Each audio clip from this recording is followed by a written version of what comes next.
Okay, I think we are live. Yep, I think we are. Only thing is, we don't have video this time around because I don't know whether it's this app I'm using, but whenever I recorded on video, it cut out halfway through and it literally messed up the clips that it made for me. And so I can't even, I couldn't even get those clips. So if it still does it on audio only, then I guess we doing audio only. So that was just a quick disclaimer before I do get this going. Okay, so now viewer discretion is advised. I may say some shit you might not want to hear or you may not like to hear. But fuck it. If you don't like what I'm saying, simply go to the next podcast and we can go from there. Now, trigger warning. I am going to be saying the word females. So if you don't like the word females, I recommend you click off this podcast right now. Like right now. Because females be doing the most. See? Now, if you still here, good. If you aren't, it don't make sense to address you because you're not here. Now, as far as the intro, welcome to episode 2 of the Ken Talks podcast. I am your host, Ignorant Ken. Now, what we got on today's ledger for today is going to make for a pretty good second episode. Now, first thing first, I already addressed what happened with the last episode. The last episode went pretty good. I got some pretty good topics across. Man, those clips would have been generational. But I'm still working out the kinks of even, I guess, figuring out what app to use. At this point in time, I'm using this app called Riverside. I mean, it looks like the best app so far, the easiest to navigate, but I'm actually on a free trial right now, so I might not be using this app next week. But I am going to explore my options. But let's just get into it. Now, first thing first, there's a new Tyler Perry movie, and now Tyler Perry, he's definitely a black director of all time. I didn't put any words before that because he just exists in the world of filmmaking. Now, his latest movie, I'm not gonna spoil it because you have to watch that shit, and that's exactly what it is for yourself. But basically, you can only grab the low hanging fruit so many times before it's apparent that you have no intentions of exceeding your own creative ceiling, i.e., Tyler Perry. Now, his brand of filmmaking consists of, I guess, struggles and, I guess, conflicts or something within the black community. Now, that's what it sounds like he's trying to do, but realistically, I'm going to tell you how most of his films are. Now, usually in a Tyler Perry movie, there will be a black female lead who is 9 times out of 10 a very good actor, but once she gets that Tyler Perry script in her hand, now in each of the scenes she's going to be in, she's either going to be happy, sad, or angry. Now, she won't laugh that many times in the movie. As a matter of fact, you can probably count on your fingers how many times she's actually happy at some point in the movie. Well, other than the last few minutes where she finally gets the man of her dreams.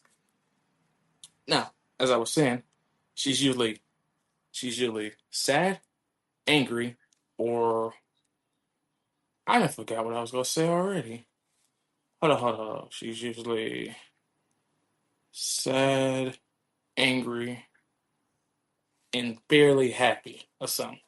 But after that, if you see a light skinned man at any point in the movie, or a man that's, I guess you could say, fair skin or light skin, that is the love interest. Now, if you see somebody who's darker skinned, 9 times out of 10, he's bald, maybe has a beard, definitely has a goatee. That is the villain. Now, 9 times out of 10, that is probably her ex-husband or baby daddy or some protagonist, no, some antagonist within the film that actually serves as the catalyst as for why the movie even exists in the first place. Basically, what I'm saying is the dark-skinned bald man with the goatee is usually the plot point because, in the grand scheme of things, the movie doesn't really exist without him. So, the movie consists of black female lead in a relationship with her, dark skinned bald man. And the dark skinned bald man is usually a bad person. He hits on her, verbally abuses her, and so on and so forth. Now, instead of outright just leaving the relationship, they'll have her, he'll have her meet some random light skinned man through 9 times out of 10. I keep saying that. Oh, well, 9 times out of 10, pure circumstance. Or he'll just be in whatever room she happens to be in. He'll start sweet talking her. Now, from the moment they meet each other, you can already tell that they're going to get their happy ending. But something has to happen across the 90 minutes or 2 hours. Now, once she meets this light skinned man, it's clear that she starts hanging out with this dude as much as she possibly can. To the point where there needs to be some sort of, I guess, you can say climatic event within the movie, which basically points out that eventually she's going to get the man of her dreams. Now,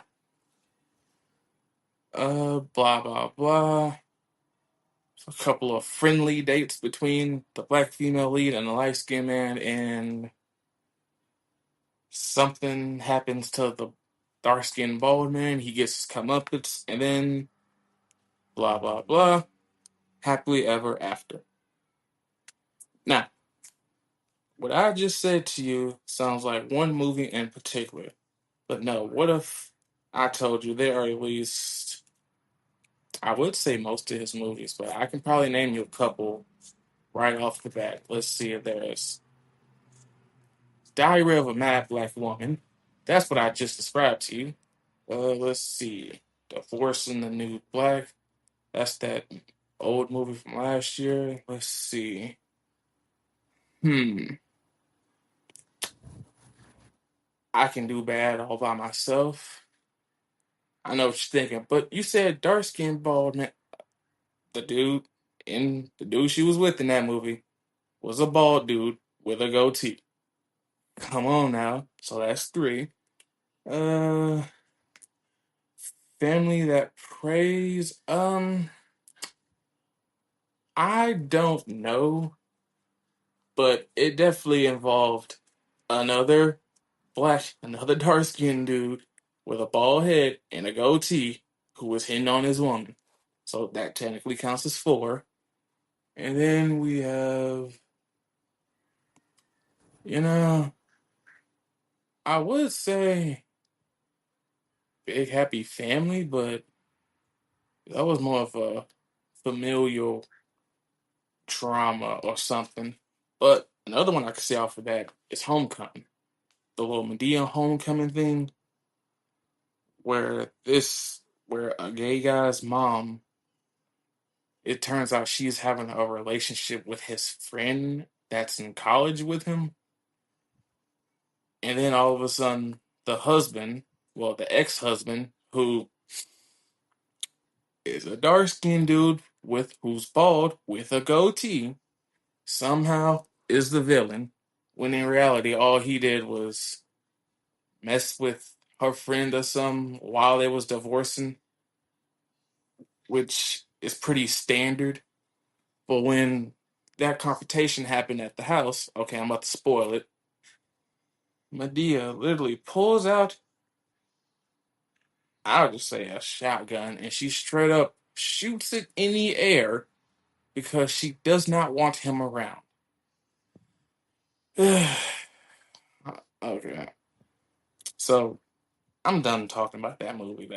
That homecoming shit, I fucking hate that movie. So, anyways, the point is, if I was a black woman, I would be offended by the amounts of source material depicting how we as black women always tend to struggle.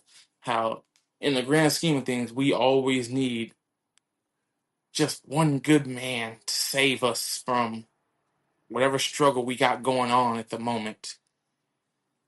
Now, I get it. He wants to make black women uplifting.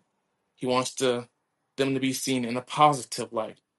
But there's only so many times you could portray them as this struggling person to where it's damn near deemed offensive.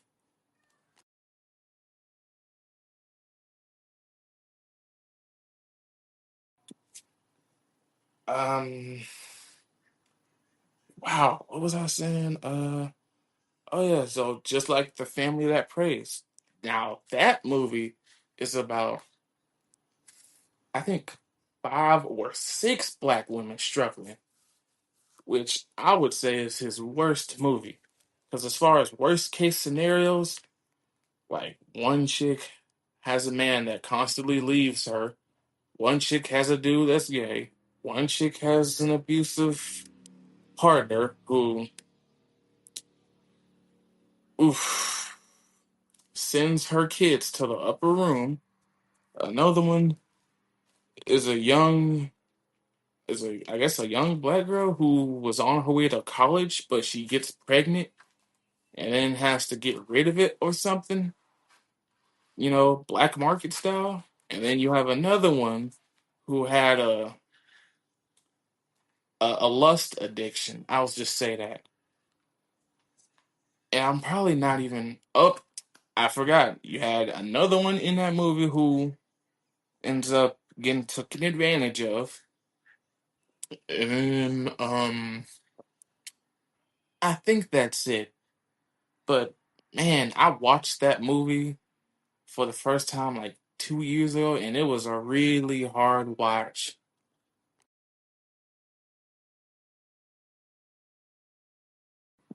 And so then after that, first of all, I'm not watching the movie again. It's a terrible movie.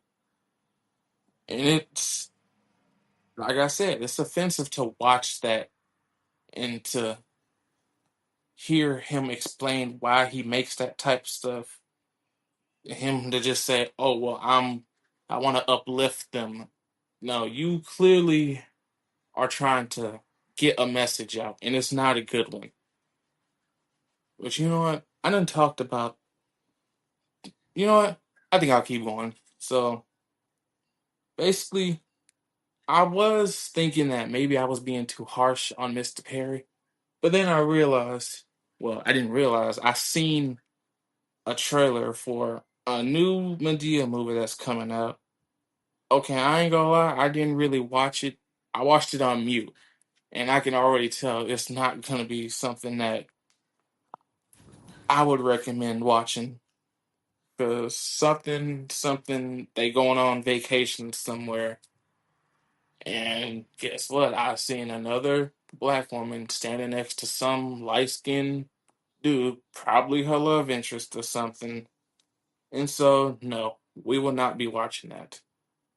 But you know what? I'm going to the next topic. Duke Dennis. Now, a lot of you may be wondering who Duke Dennis even is. Basically, he's a streamer. Yeah, to put it simply, he's a streamer. Now, he's been in the news recently because he has, I would say, a bunch of kids. Yeah, I can say a bunch of kids. Well, allegedly, he has 6 kids. And I guess the narratives behind him is that he Is my mic on? This shit was not on. Why the fuck? Jesus Christ. And then this shit was not gonna tell me it was off either. God damn, this shit is annoying. This stupid ass shit.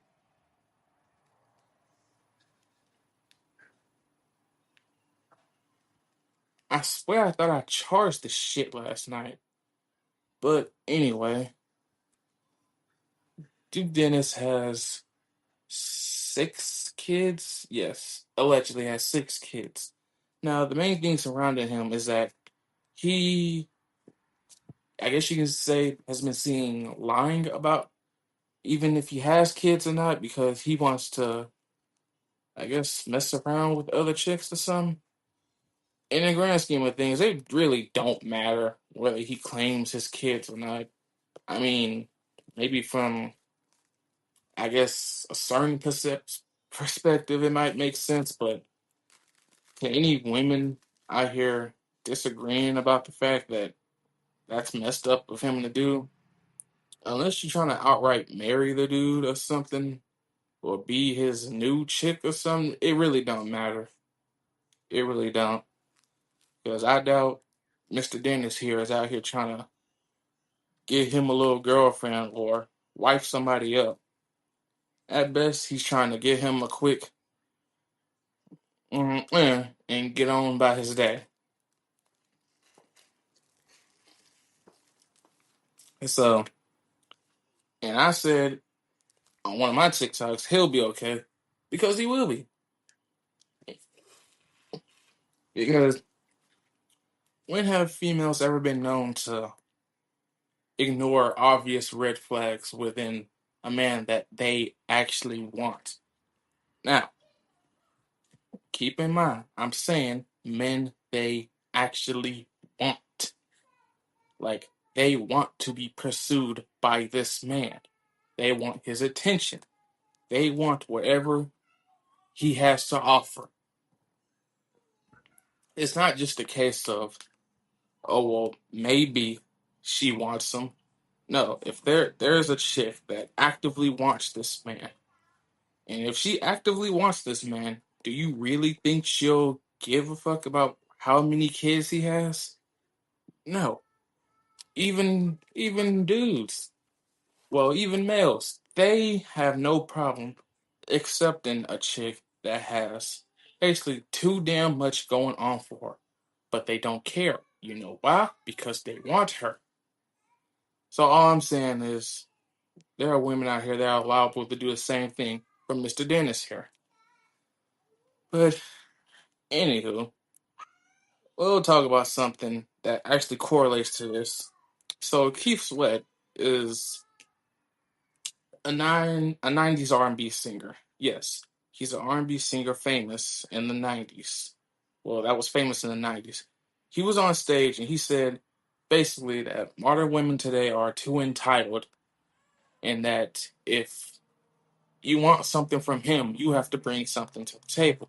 Now, of course, there were people who had a problem with that, and I think we all know who, but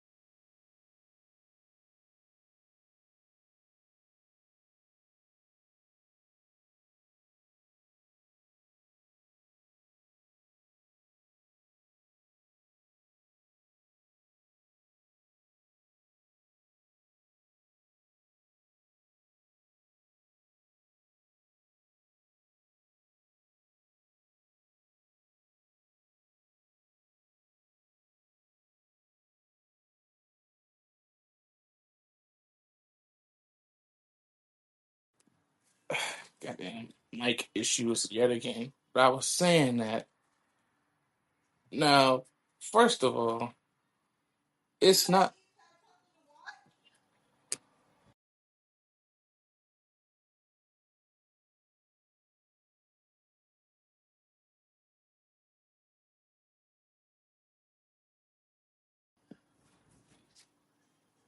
Now, in the grand scheme of things, it don't really make sense for, I guess you can say,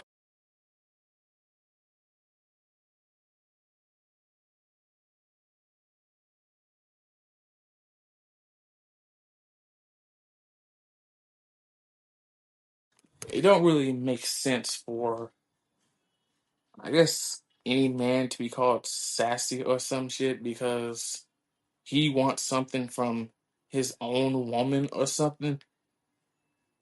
It sounds like I'm confusing myself because as a man, there's nothing wrong with you wanting something from the woman that you're going to invest, I guess you can say, time and money in.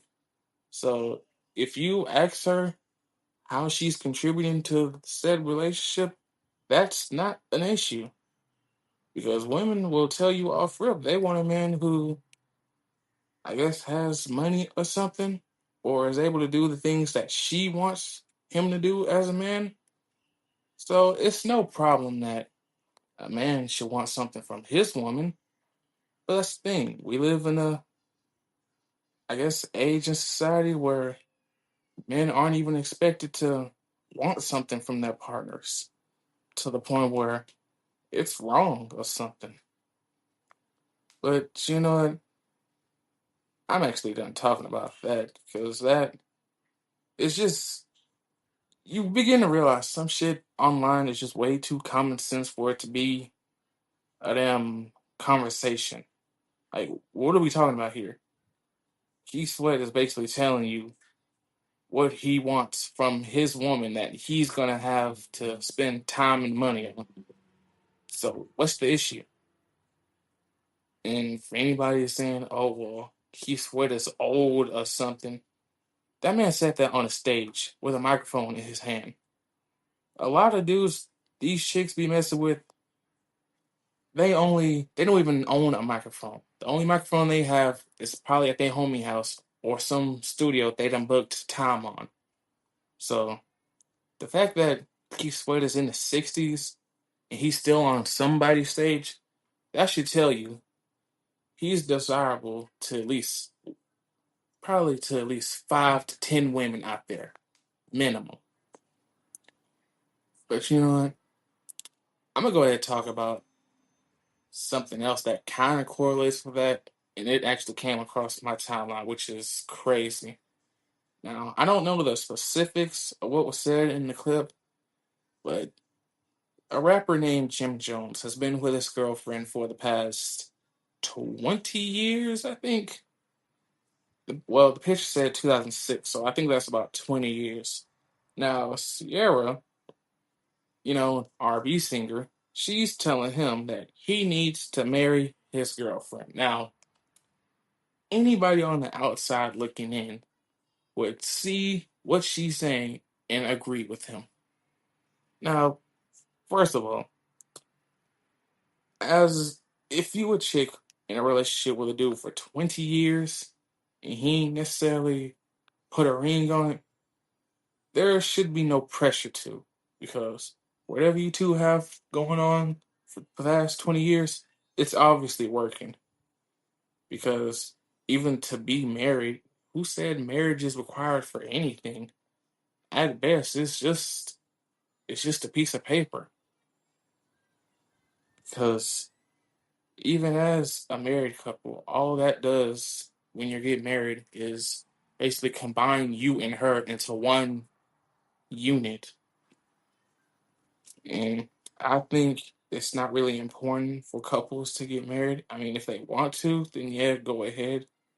But there should always be a sense of individualism between two people in a relationship. Because basically, for an example, he would have his own bank account, she has her own bank account, and together they have a joint bank account. That pretty much exemplifies, well, that pretty much personifies my take on marriages or relationships in general. But see what I said? Even if they have their own bank account, so even if they break up, the easy thing for them to be would there, since they already have their own bank accounts, that joint bank account, all they have to do is split the money in that and they can go their separate ways. That's it. No, courts have to get involved because that's really the most damaging part of all of it. Like once the marriage ends and the courts end up getting involved, because it's real, it should be real easy to end the marriage, but usually it's not. It costs a lot, it's a lot of time, it's a lot of stress, and the courts involved really don't make it any better because it really seems like they'll drag this shit out, and the lawyers they really don't care because they know they're getting paid either way,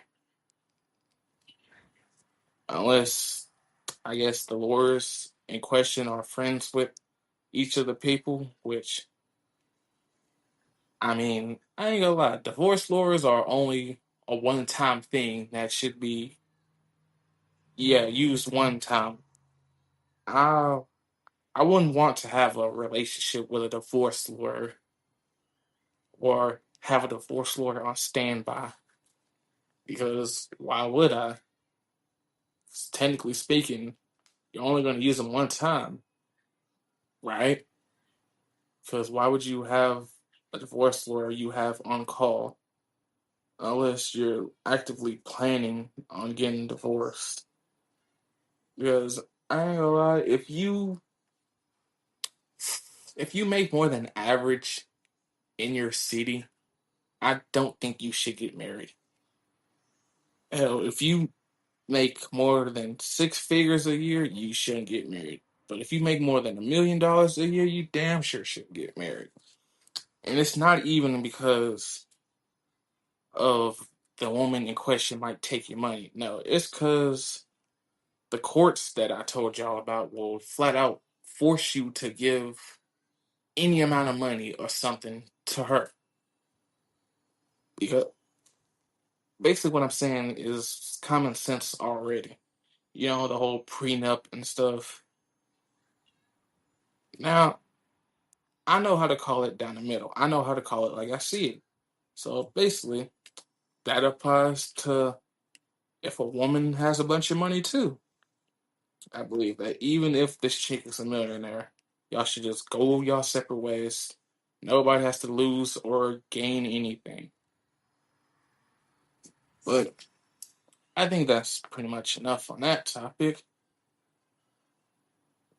Oh, and but I will just say this: the idea of trying to push marriage on the people who are comfortable in their day to day life is kind of lame as hell.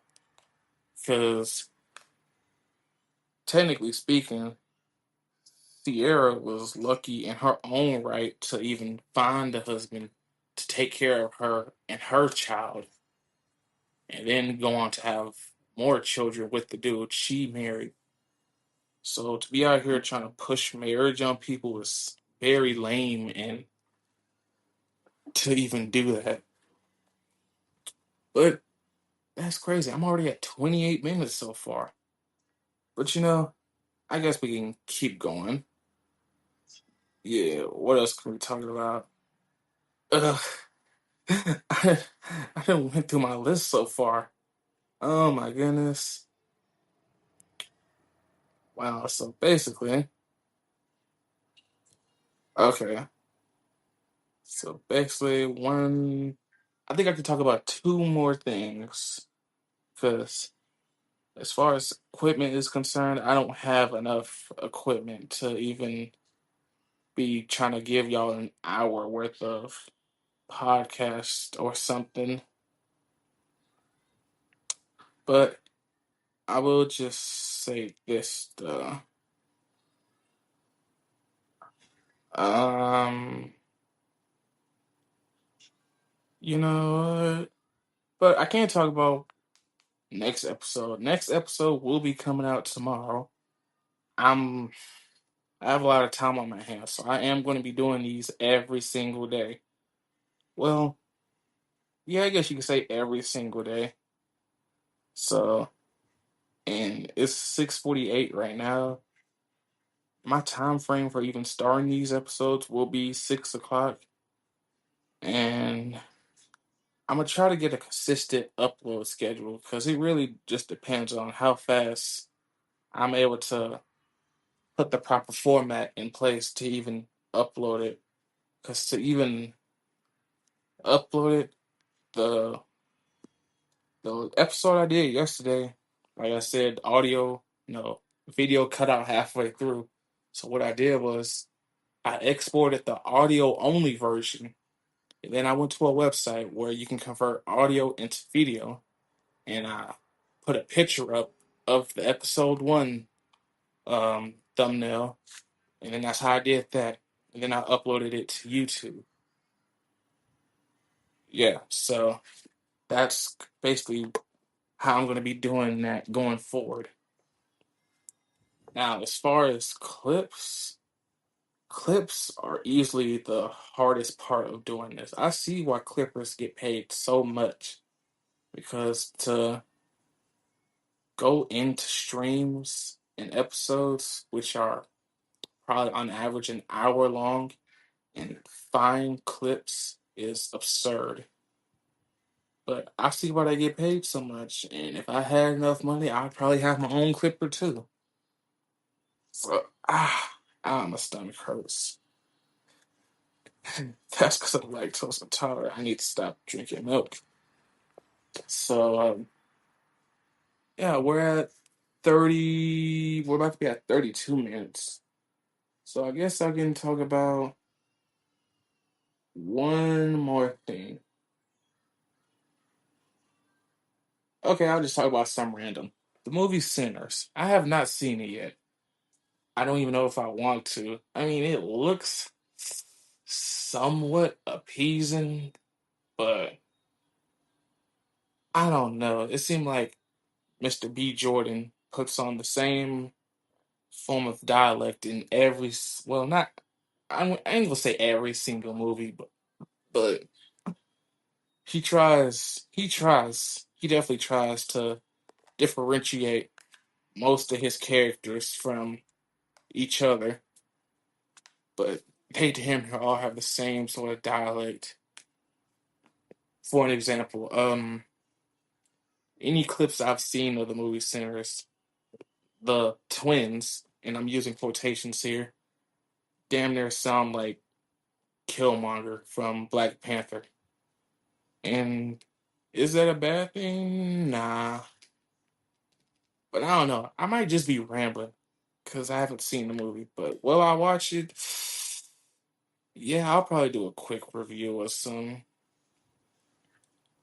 But you know what? On the next episode, I'm gonna talk to y'all about that Tyler Perry movie, the new one. Oh, I don't know if I want to watch it. Okay, so today I have to watch either one. I have to watch either I have to watch Sinners or I have to watch that new Tyler Perry. And I think I'm going to end up watching Sinners. But you know what? It seems like I'm at 34 minutes. So I'm just do my intro.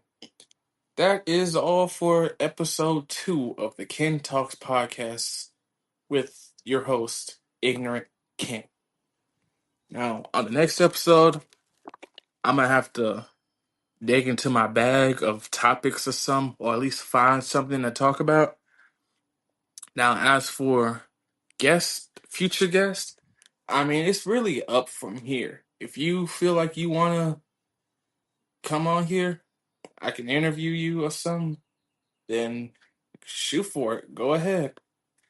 But other than that, I'm going to go ahead and get off. But you know what? Nah, not now. I'm at 34:30, so I'm going to do about 30 more seconds to make it 35, and then we can leave. Um, okay, so another thing I could talk about in the meantime is 50-50. You know, to be fair, in the grand scheme of things, it really don't matter. Two people in a relationship should do what's best for them. Like, even if she work, you clean and shit, you work, she clean and shit. As long as y'all do what's best for y'all relationship. You know, don't be afraid to, I guess, do things outside the box because at the end of the day, it's your relationship. Other people can say whatever the hell they want to about it. Even if, as a man, you're you're the stay at home person or parent of some, and she's the one working, and other dudes find out, and they somehow try to insinuate some shit about your manhood because of what you got going on with your woman. Hey, as long as there's a fine respect line between you two, y'all can really do what y'all want. But I think that's a good enough topic to put in the title. So, without further ado, this was episode 2 of Ken Talks with Ignorant Ken. I will catch y'all on the flip side.